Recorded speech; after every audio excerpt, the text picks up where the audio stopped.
Hello. Hello! Hello! Hello. Você está com os Críticos.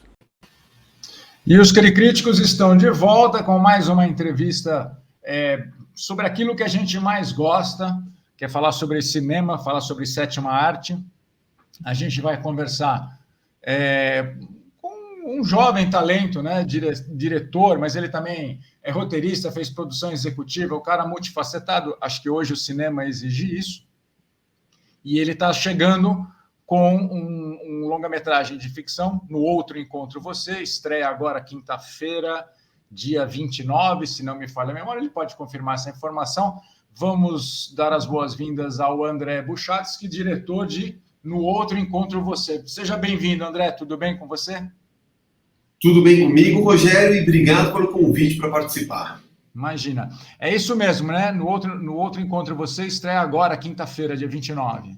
Exatamente isso, dia 29 nos cinemas. É que são muitas datas, a gente às vezes, né, bate pino, né? Bom, queria primeiro só uma rápida impressão, né? O que mais me chamou a atenção neste filme é assim, a naturalidade das coisas, né? É uma obra, imagino que seja uma obra totalmente ficcional, mas eu acho que lá em algum momento, quer dizer, imagino que você teve lá suas fontes, né? Você faz um recorte social que cabe em qualquer cidade do Brasil, imagino eu. Talvez um recorte um pouco mais fechado numa classe social, numa determinada classe social. Mas a história me pareceu isso, mas parece uma história extremamente natural, né? Alguém podia contar essa história para você numa rodinha de cerveja. Então, eu queria que você falasse um pouquinho de como você chegou até essa história. Você criou do zero? Você pegou sua turma de faculdade? Como é que é? Olha, eu não peguei minhas turmas de faculdade, senão acho que depois do filme eles iam querer me matar, né? Mas foi uma história que eu peguei de observação. Eu acho que tem um pouco a ver com o histórico de fazer documentários. E então, de olhar, de observar muito.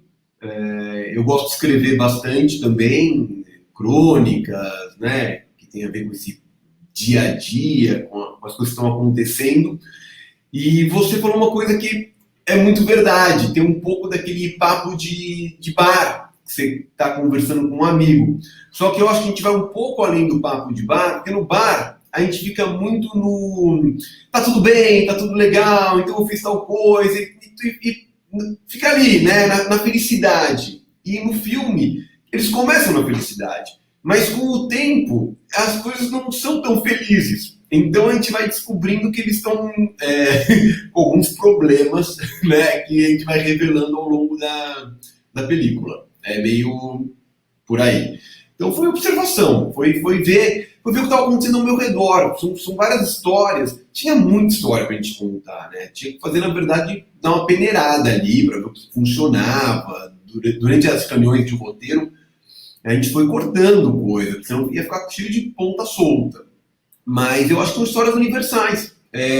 Até independente da classe social, tem uma coisa ali de atingir o que você quer, né? Aquele sonho de infância, aquela profissão que você se esmerou tanto em tentar e fez ou não fez faculdade, ou se formou, ou se especializou, não se especializou, mas às vezes também tem coisas que não dependem só de você. Então, há uma frustração.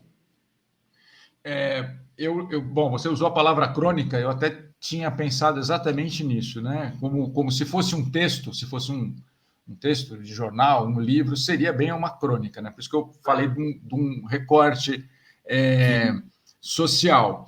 Eu li que a tua experiência, estou vendo aí atrás, né, o pôster da história do homem Harry Sobel, e que tua experiência com documentário te aproximou muito dessa... Eu não gosto de usar uma palavra que acaba sendo muito desgastada, né? Mas, enfim, você tem atuações orgânicas, né? Eu acho que você quis manter esse tom natural na história, mas também acho que você exigiu isso das atuações. Essa percepção está correta?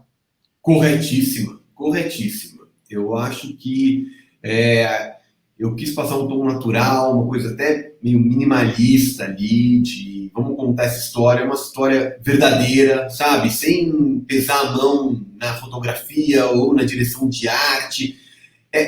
Eu não quero falar que é quase um documentário, porque não é, mas assim, tem aquele olhar do vamos botar a câmera e observar, sabe? Vamos entender quem são esses personagens, como eles vão se desenvolver juntos, né? Então tem essa interação dos 4 ali, tipo, vamos lá, estamos nessa casa e vamos ver o que acontece. Claro que com um roteiro aí, né, para ter o storytelling, mas sim, estou com você na sua afirmação. Aí é uma dúvida até mais técnica, mas enfim, é óbvio que as locações são a locação, né? Eu imagino que tenha sido uma só, mas como os diretores às vezes filmam algumas coisas num lugar e de repente o interior é resolvido em outro, eu queria que você falasse um pouco sobre isso. Acho que a locação também favorece bastante, né? O storytelling, como você disse. Você resolveu tudo no mesmo lugar? Rogério, a gente resolveu quase tudo no mesmo lugar. A única coisa que a gente não resolveu lá foi a cena que eles vão para um pier, lá em frente à represa. Aquilo não é a locação da casa, mas quase seria, porque a casa é um terrenão gigante que chega na represa, mas não tem aquela locação, não tem o pier lá que eles ficam. Mas essa locação fica a 7 minutos de carro de lá, assim, é tudo muito próximo. Todo o resto se passa no terreno da casa mesmo e na casa, que eu acho que é um grande achado, porque ela, como os personagens, tá se deteriorando, né? Tá nas últimas também, né? Precisa de uma renovação, precisa trazer uma nova energia para o lugar. Então a casa caiu com uma luva ali. E ela era grande, então o que favorecia a gente poder achar vários enquadramentos diferentes, né? Podia achar novas locações dentro da locação, né? Vamos dizer assim. Então contribuiu muito. A locação eu acho que contribui sempre muito, porque ela ajuda a contar muito da história, né? Sempre. E nesse caso foi assim. Eu não sei, deu um delayzinho uma hora aqui, não sei se você falou, São Paulo? Onde que fica? Mas... Não falei. Fica em Riacho Grande, perto de São Bernardo do Campo, Represa Billings, meia hora de São Paulo. Assim. A gente ia todo dia, né? Tinha uma van que saía para lá, e nos últimos dias uma parte da equipe resolveu dormir lá já. Porque uma casa era muito grande, né? Tinha uns quartos, e então rolava essa festa do vamos ficar aqui, tá tudo bem, tá legal, o clima tá bom. Foi bom, contribuiu pro filme, né? Parênteses aqui, eu realizo um serviço de catering nessa região, por isso que eu conheço bem. É dentro de uma chácara que pertence aos padres maristas. Eu não sei se é uma feliz coincidência, mas é nessa região. É uma região muito bonita, muito bonita. Bom, outra coisa que contribui bastante com o storytelling, como você disse, eu acho que a trilha do André Abujanra, né? Acho que dispensa apresentações.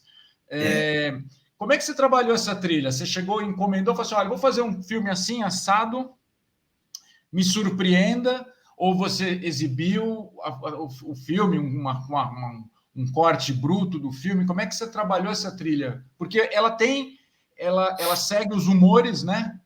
Imagino que, né, tudo bem pensado, tudo proposital. Ela fica um pouco mais grave em determinado momento, com as cenas um pouco mais tensas. Então, me fala um pouquinho sobre esse trabalho, por favor. Olha, foi assim com a Abujanra. Boa pergunta.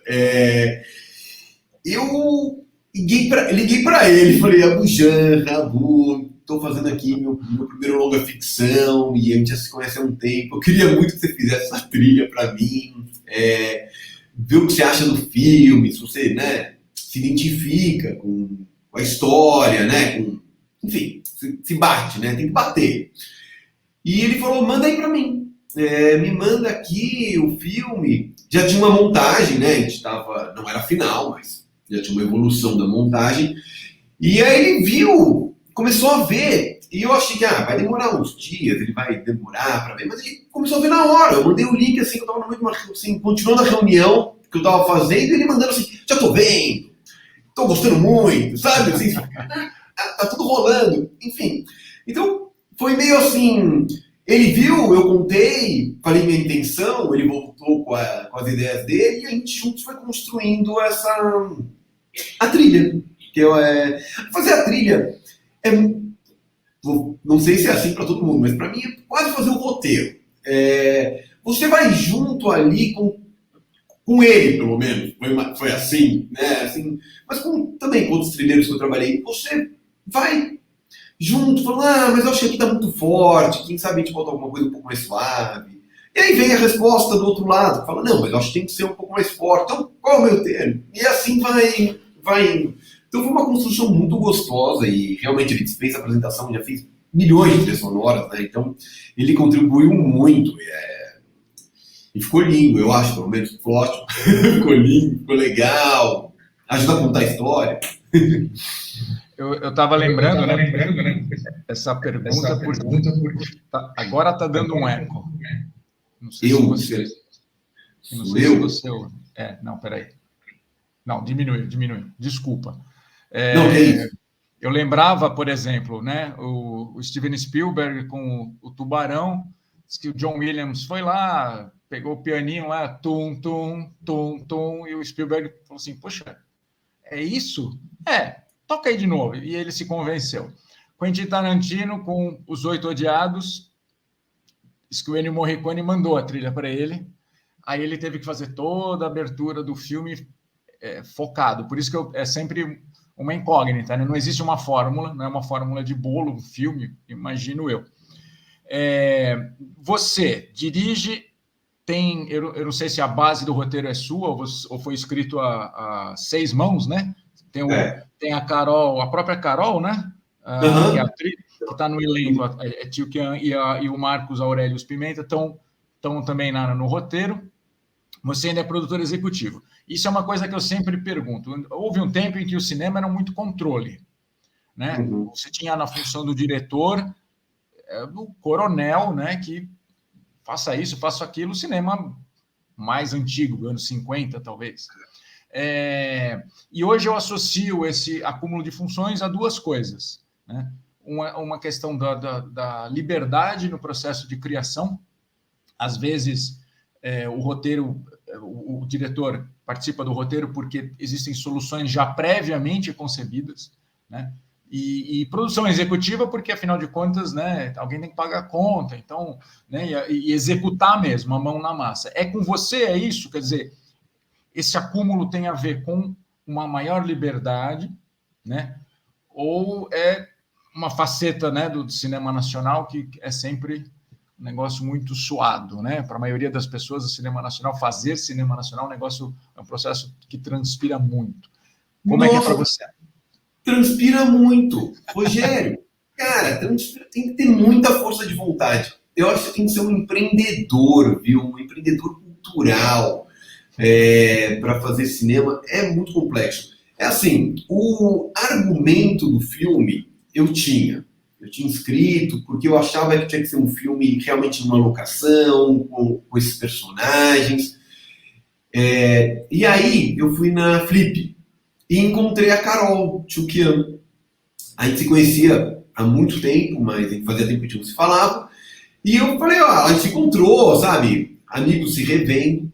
E eu falei, eu sou cineasta. Ela falou, sou atriz. Eu falei, puxa, olha, cineasta, atriz.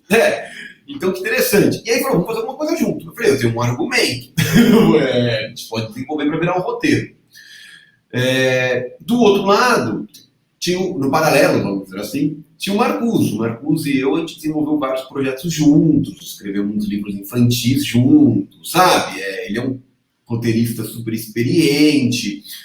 Então, foi algo normal também chamar ele para essa mesa. Então foi aí que, a partir desse argumento, que a gente desenvolveu o roteiro. Certo. Claro que, ao desenvolver o roteiro, várias coisas vão mudando do argumento. Eu sempre acho que isso é quase para quem não é da área, parece até inexplicável às vezes, né? Assim, para quem ouve, nossa, mas como é que o argumento vai mudando? Mas o roteiro muda tantas vezes, e às vezes em coisas grandes ou pequenas, né? Mas vai sofrendo umas modificações, umas ideias, sabe? Enfim, o argumento também, né? Claro, porque cada vez tem uma ideia nova. Então, acho que foi esse o processo criativo do roteiro. O acúmulo de função é porque eu não diria que foi tanto pela questão de liberdade, mas claro que tem uma liberdade quando você acumula algumas funções, sim. Eu acho que tem mais a ver com a segunda parte que você falou do transpirar. Você está tão ali, querendo fazer acontecer, né, que às vezes assim, o cara só tem o roteiro, aí não tem o diretor. Aí tem o diretor, mas não tem o roteiro. Aí tem o roteiro, não tem o diretor, mas tem o produtor executivo.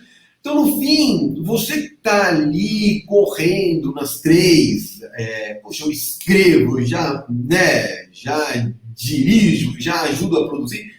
É uma boa, assim, né? Eu assino a produção executiva junto com o Pedro Alves, né? E ele foi fundamental para isso também, então foi um super parceiro, roteiro. Então, nesse caso, acho que tem várias possibilidades, né? Assim, não necessariamente tu escrever o roteiro do que eu vou dirigir, não é uma questão, né? Nem assim na produção executiva, mas que ajuda, você estar ali junto com as bolinhas, ajuda. Acho que deu uma travada, né, Rogério? Você me ouve? Me ouve? Sim, eu achei que você só ficou muito parado uma hora, quase como se estivesse dando um freeze, assim, mas eu não sei se... Você está em Wi-Fi, por acaso? Ou você está com cabo de rede? Eu tô no Wi-Fi. Não, tudo bem. É que a Wi-Fi dá essa Tá oscilação, bom. essa Tá tudo bem, intermitência, né? não tem problema. Então, eu não vou sair do ar aqui, quando eu te aviso, a hora que eu sair do ar... Tá bom, vai que, né? Eu repito também. Vou ficar aqui mais 1 hora conversando só com a câmera, você vai me xingar, né? Exatamente. Bom, falando em transpiração, né? Volto a dizer, nunca foi fácil cinema no Brasil.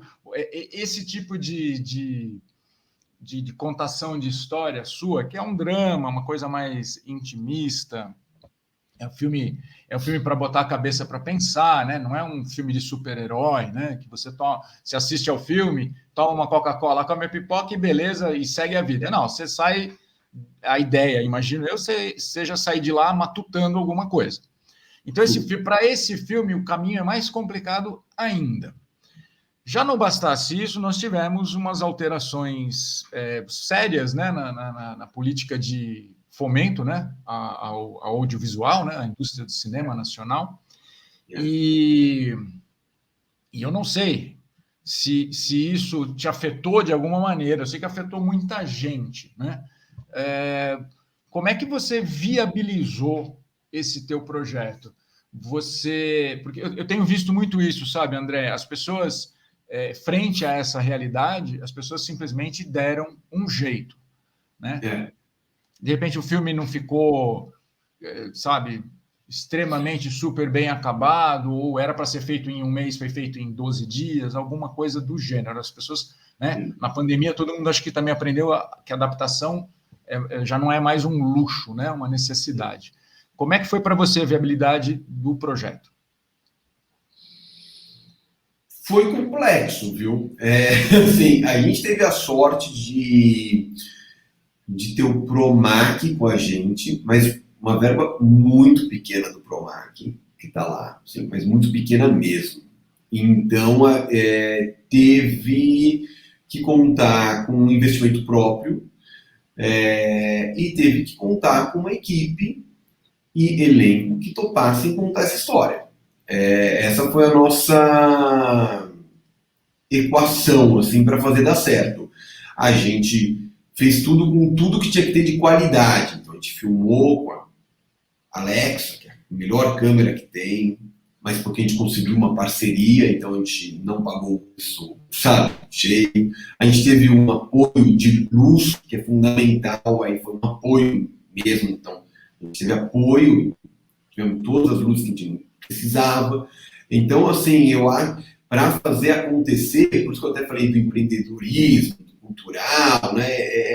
É isso, foi chegar em todo mundo e falar, a gente tem essa história para contar, a gente precisa de 3 semanas de filmagem para fazer acontecer, e a gente vai dividir essa verba aqui por todo mundo, e é o que temos, né? Ninguém vai trabalhar de graça, mas ninguém vai também ganhar um super cachê. Esse é o ponto. O que eu acho que, assim, lógico que seria legal todo mundo ganhar um super cachê, né, claro, mas uma coisa que é muito legal do audiovisual são as pessoas se enturmarem e quererem participar, quererem fazer acontecer. Então a gente teve essa resposta positiva da equipe, por isso que eu digo de muita sorte com a equipe elenco, que eles quiseram, entendeu? Foi uma coisa assim, eu fui chamando os meus parceiros, amigos, falando, olha, esse é meu filme, eu quero muito fazer, essas são as dificuldades, e aí, né? E aí as pessoas foram falando, não, eu topo, beleza, vamos fazer. Então, assim, isso foi muito legal, assim, a gente não teve, acho que a gente não teve não, as pessoas quiseram mesmo, acreditaram na história, entendem a dificuldade também, né? Assim, né? Não é que você também está inventando uma dificuldade, está todo mundo lendo o jornal, está todo mundo vendo que não é exatamente um segredo, né? Não é um segredo, né? Não é um segredo, vou te contar uma coisa aqui, não é, né? É a verdade. Então, assim, tipo, então deu muito certo, foi muito, foi assim, na parceria, na amizade, usando o que a gente tinha de recurso, às vezes tendo que investir mesmo, porque às vezes precisa de investimento, mas a gente entregou, assim, acho que a entrega para quem vai no cinema, sinceramente, não tem aquela diferença, você não vai ter, porque é a mesma câmera que estamos usando para fazer sei lá, um super-herói, tá ali, tá igual, né?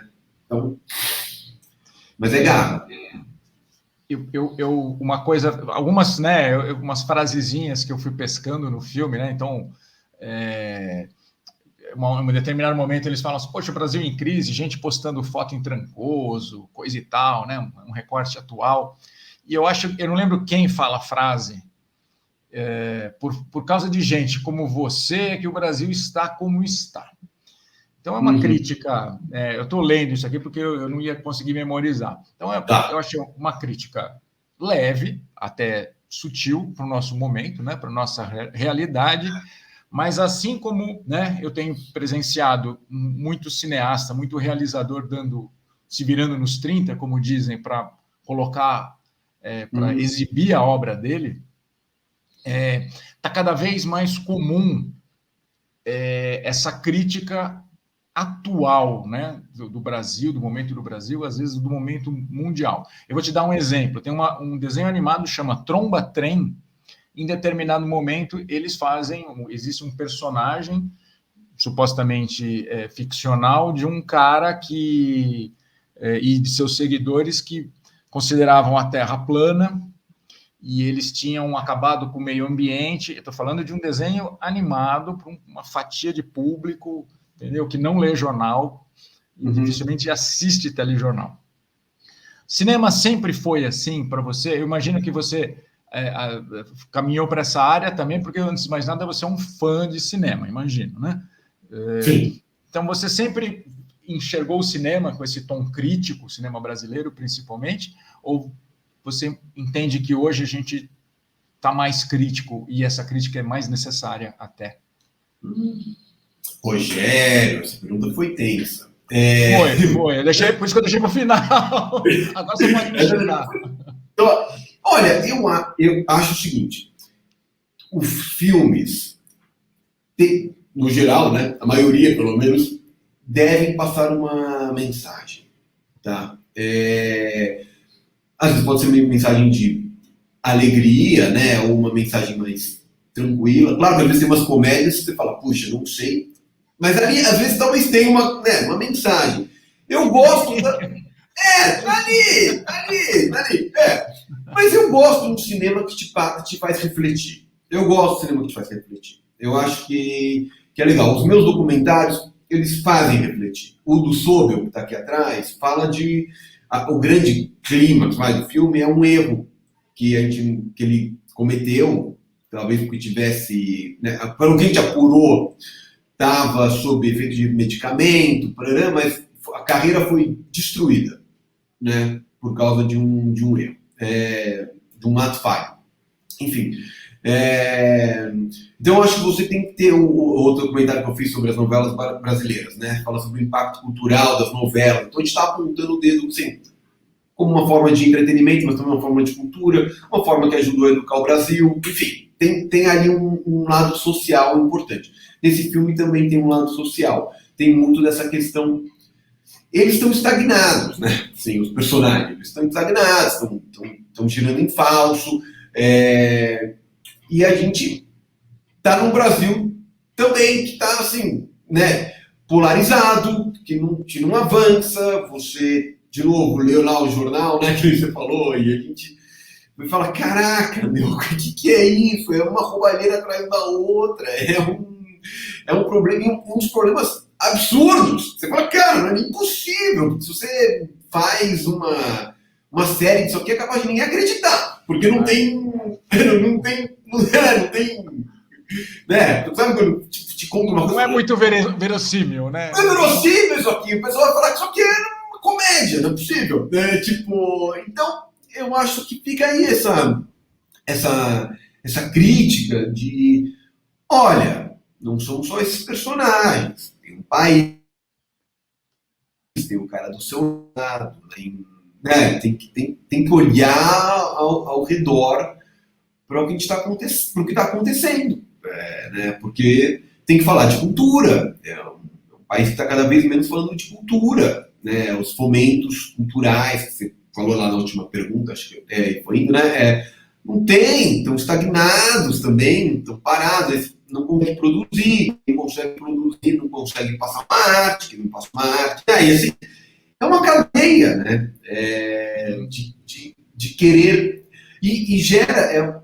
Um papo também, né? Gera uma indústria, que são empregos, né? Você, ao vender um lugar, um ambiente, quem sabe alguém vê esse filme e fala assim, gostei do filme, quero conhecer essa região. Pô, já é turismo, né? Assim, já... Pô, quero... Enfim, tem milhões de possibilidades. Então, acho que sim, é bom que faça refletir, gosto que você diga que faz refletir. Eu acho importante a gente ter uma crônica que reflita, né? A crônica, ela entretém, mas também reflete, né?